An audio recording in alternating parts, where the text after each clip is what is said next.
Here's our first example of taking a derivative using the power rule.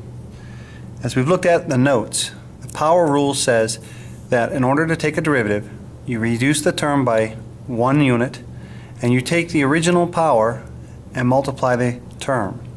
Example, when I look at this x squared, I can go 2 times x and the x would be reduced to the first power.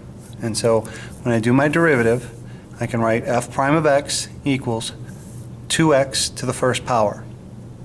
As I look at the second term, it says plus 3x.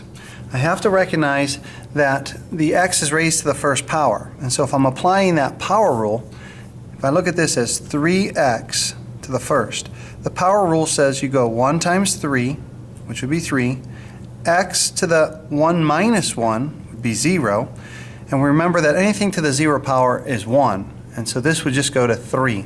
And as you see, when I take the derivative of the 3x, I just get the plus 3. When you take a derivative of a constant, the constant always goes to 0, and so that constant of plus 5 drops out. So for our first example, when we started with x squared plus 3x plus 5, we do our derivative, we get f prime of x equaling 2x plus 3.